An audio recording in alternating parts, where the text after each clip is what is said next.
మీరు ఇంజనీరింగ్ చేశారా? జాబ్స్ కోసం సెర్చ్ చేస్తున్నారా? 3600 మందికి పైగా స్టూడెంట్స్ కి జాబ్స్ వచ్చేలా చేసిన code Gyan 100 days software course లో జాయిన్ అవ్వండి. మీ కెరియర్ ని బిల్డ్ చేసుకోండి. కామన్‌గా మనం చూస్తూ ఉంటుంటాం. పేరెంట్స్ ఎక్కువగా చెప్తూ ఉంటుంటారు. ఇంకా 6 మంత్స్, 7 మంత్స్ ఇంకా డెలివరీకి దగ్గరగా ఉన్నామన్నప్పుడు పర్సనల్ ఇల్‌నెస్ ఏవైతే ఉంటుంటాయో అవి కూడా అవాయిడ్ చేయమని చెప్తూ ఉంటుంటారు. ఎందుకంటే నార్మల్ డెలివరీ అవ్వడానికి ఈజీ ఉంటుంది అని చెప్తుంటుంటారు. ఇది ఎంతవరకు కరెక్ట్ అంటారు అసలు? ఇన్నర్ వేర్స్ ఏంటంటే అది టైట్ బ్యాండ్ ఉంటది కాబట్టి పైన, అది మనకి ఇప్పుడు 8థ్ మంత్, 9థ్ మంత్‌లో బాగా ఎన్‌లార్జ్ అయ్యి ఉంటది యూట్రస్. ఆ తల కిందకి దిగుతూ ఉంటది. అక్కడ కూడా ఎన్‌లార్జ్‌మెంట్ అనేది ఉంటది. సో, ఇవి టైట్‌వి ముందు వాడేవి ఇప్పుడు వాడుకుంటే గనక అక్కడ మనకి బాగా టైట్‌నెస్, డిస్కంఫర్ట్ ఫీలింగ్ ఉంటది. సో, వాడకపోతేనే బెటర్ ఇన్నర్స్.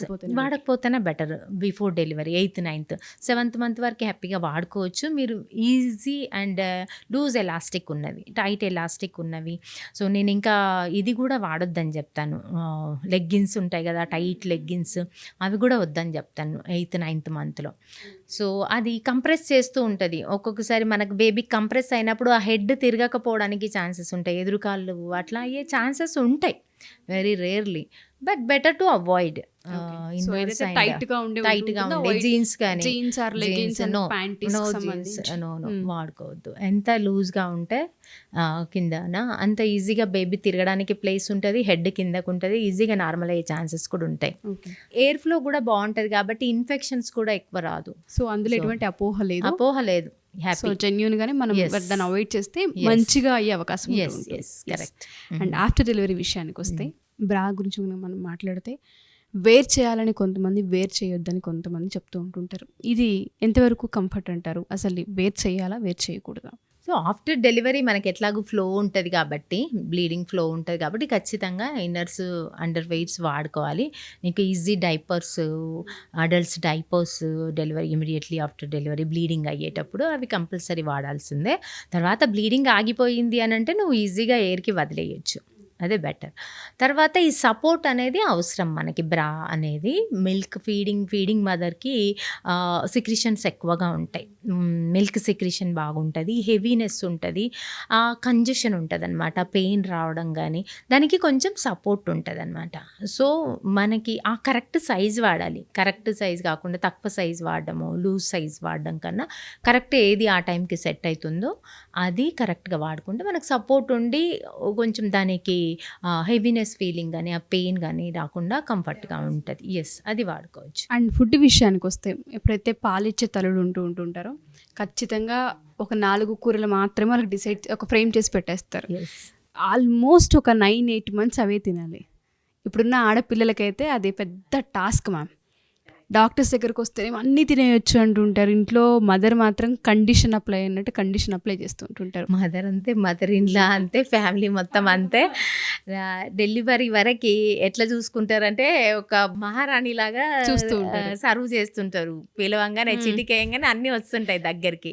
ఒక్కసారి డెలివరీ కాగానే సీన్ రివర్స్ అయిపోతుంది వాళ్ళకి. ఏది ఇది వద్దు, అది వద్దు, తినొద్దు, తాగొద్దు, వాటర్ తాగొద్దు. ఎక్కువ వాటర్ కూడా వాటర్ కూడా తాగొద్దు. వాటర్ తాగితే మరి సరదా అందులోకెళ్ళి అవుతది. వాటర్ వస్తాయి. వాటర్ వస్తాయి, చీమ వస్తుంది. ఈ అన్ని రిస్ట్రిక్షన్స్.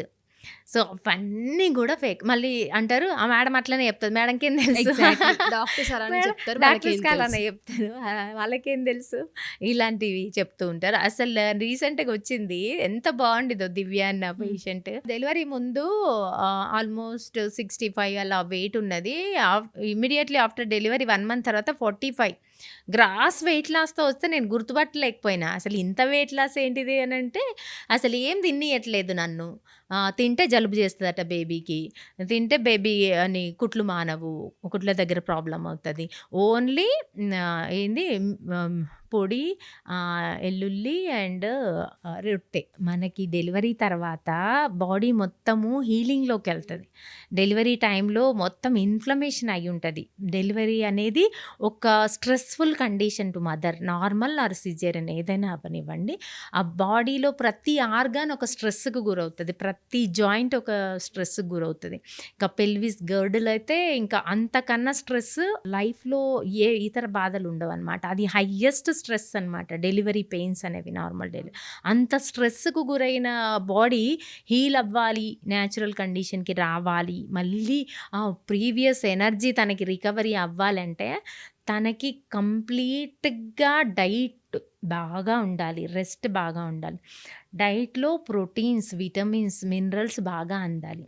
విటమిన్స్ అంటే మనకి ఫ్రూట్స్ అసలు ఒక్క 6 months అయినా ఇవ్వరు, అసలు ఏ ఫ్రూట్ ఇవ్వరు, జలుబు ముట్టుకొని ఇవ్వరు అస్సలు.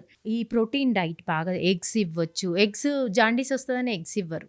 జాండీస్కి కానీ ఎగ్స్కి కానీ ఎలాంటి రిలేషన్ లేదు. మరి ఏం పెట్టకున్నా జాండీస్ వస్తుంది కదా అని అడుగుతా నేను. ఏం పెట్టకున్నా బేబీస్ కామన్ న్యూనేటల్ జాండీస్ అనేది ప్రతి బేబీకి లివర్ అనేది డెవలప్ అవుతూ ఉంటుంది, ఎంజైమ్స్ డెవలప్ అవుతూ ఉంటుంది, ప్రతి బేబీ కామన్ ఉంటుంది. దానికి మదర్ ఫుడ్కి ఎలాంటి సంబంధం లేదు. She can take proteins like eggs, non veg, keema, liver, ఇలాంటివి. వెజిటేరియన్స్ అయితే ఆకుకూరలు, పళ్ళు, అన్ని రకాల ఫుడ్ దగ్గర రిస్ట్రిక్షన్ లేదు. ఇలా నేను చెప్తే ఈ మేడంకి ఏం తెలియదని అంటారు. కొన్ని ఫుడ్స్, వంకాయ, ఆలుగడ్డ ఇలాంటివి అవాయిడ్ చేసి మిగతావి పెట్టండి అంట. అదొక సంతృప్తి వాళ్ళకి. యాక్చువల్గా దాంట్లో ఏదో చెప్పిరు, వింటారని చెప్పి, అలా అయినా విని ఆమెకి ఏదో పెడతారని చెప్పి అలా నేను కొన్ని మోడిఫికేషన్ చేసుకోవాలి. ఎలాగో చెప్తే వినరని తెలిసి ఇది ఒకటి అవాయిడ్ చేయండి. ఎలర్జీ ఉన్న కొన్ని వస్తువులు అవాయిడ్ చేయాలి. కొందరికి ఎలర్జీ ఉంటుంది, మిల్క్ ఎలర్జీ ఉంటుంది, కొందరికి ఎగ్ ఎలర్జీ ఉంటుంది, కొన్ని బ్రింజాల్ అండ్ ఆలుకి కూడా ఎలర్జీ ఉండేవాళ్ళు యాక్చువల్గా అవాయిడ్ చేయాలి. ఎలర్జీ లేని వాళ్ళు హ్యాపీగా తీసుకోవాలి. ఆస్తమా కానీ ఈజీగా కోల్డ్ కాఫ్ అవుతూ ఉంటుంది కొంతమందికి. అలాంటివి ఏవి ఎలర్జీకి ఉన్నాయో అవి అవాయిడ్ చేసుకొని మిగతావన్నీ హ్యాపీగా తినండి. మీరు అన్నట్టుగానే ఇటువంటి రిస్ట్రిక్షన్స్ చాలా ఉంటాయి సరళ గారు. మేము గనక చూస్తే ఆఫ్టర్ డెలివరీ ఎక్కువ దూరం నడవనివ్వరు, ఎక్కడికి వెళ్ళనివ్వరు, కింద కూర్చోనివ్వరు, ఇలాంటి చాలా మనం చూస్తూ ఉంటుంటాం. అండ్ వీటితో పాటు రెగ్యులర్గా మనం చూస్తే కామన్గా అందరూ ఆడపిల్లలు అడిగేది ఏంటంటే ఫిజికల్ ఇంటిమసీ. ప్రెగ్నెంట్గా ఉన్నప్పుడు ఫిజికల్ ఇంటిమసీ అసలు కరెక్టా కాదా, అవ్వచ్చా లేదా అని కూడా అడుగుతూ ఉంటుంటారు. ఒకసారి ఇది క్లారిఫై ఇవ్వరా? ఫిజికల్ ఇంటిమసీ ప్రెగ్నెన్సీ టైంలో ఉండాలి. అది కొన్ని సిచ్యువేషన్స్లో ఉండొద్దు. కొన్ని సిచ్యువేషన్ అది డాక్టర్ చూసి డిసైడ్ చేస్తారు. లైక్ ప్లెజెంటా ప్రీవియా ఉండడం, సర్విక్స్ షార్ట్గా ఉండడము, ఆల్రెడీ ఇన్ఫెక్షన్స్తో ఉండడము, వెజనల్ ఇన్ఫెక్షన్స్, వెజనల్ సెక్రిషన్స్ ఇలాంటివి ఉన్నప్పుడు ఇంటిమసీ అయితే ఆ ఇన్ఫెక్షన్ లోపలికి వెళ్ళిపోతుంది బేబీకి. అండ్ ప్లెజెంటా ప్రీవియా ఉన్నప్పుడు అంటే మాయి మొత్తం కిందకు ఉన్నప్పుడు బ్లీడింగ్ అవుతుంది, వెజల్స్ అన్నీ కిందకు ఉంటాయి అన్నమాట. అలాంటప్పుడు బ్లీడింగ్ అయ్యి బేబీకి రిస్క్ అవుతుంది.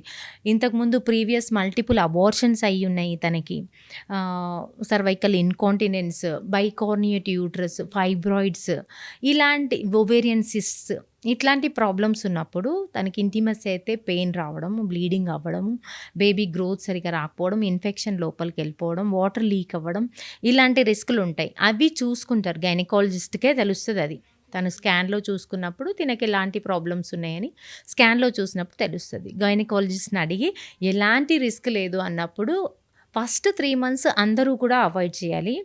ఎందుకంటే చాలా టినీ బేబీ, ఆ బేబీ కొంచెం మూమెంట్ యూట్రస్ అయినా కూడా తట్టుకోలేదు. ఫస్ట్ 3 months ఎవరైనా అవాయిడ్ చేయాలి.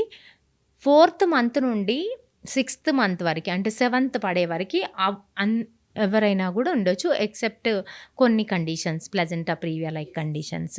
ఈ ప్లెజెంటా ప్రీవియా ఉన్న వాళ్ళు టోటల్గా త్రూఅవుట్ ద ప్రెగ్నెన్సీ దూరంగానే ఉండాల్సి వస్తుంది. సో అదర్ దాన్ దట్ మనకి సెకండ్ ట్రైమిస్టర్ అంటాం కదా, 3 months తర్వాత సెకండ్ ట్రైమిస్టర్లో హ్యాపీగా కలిసి ఉండొచ్చు.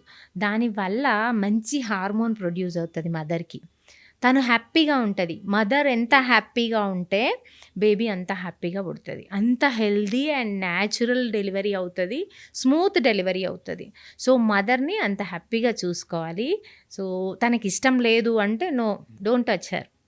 తనకి ఇష్టం ఉంది అంటేనే మీరు కలవచ్చు. దాంతోపాటు చాలామంది ఆఫ్టర్ డెలివరీ కూడా అడుగుతుంటుంటారు, అంటే బేబీకి కొంత డిఫరెన్స్ ఉండాలి, గ్యాప్ ఉండాలని చెప్తుంటుంటారు కదా. చాలామంది తెలుసో తెలియకో ఆ ఫిజికల్ ఇంటిమసీ ఏదైతే ఉంటుందో మీట్ అయిన సందర్భంలో ప్రెగ్నెన్సీస్ కూడా వస్తుంటుంటాయి. దీనికి కూడా కండిషన్ ఉంటుంది, అంటే ఇన్ని మంత్స్ వరకు ఖచ్చితంగా అసలు మీటే అవ్వకూడదన్న ప్రాసెస్ ఏమైనా ఉంటుంది అంటారు? ఇదంతా స్ట్రెస్ ప్రాసెస్ తర్వాత డెలివరీ అవుతుంది. డెలివరీ నుండి తను రికవరీ అవ్వాలి. మదర్ రికవరీ అవ్వడానికి 1.5 months to 2 months తీసుకుంటుంది. 2 months వరకు 1.5 month minimum so strictly prohibited sex.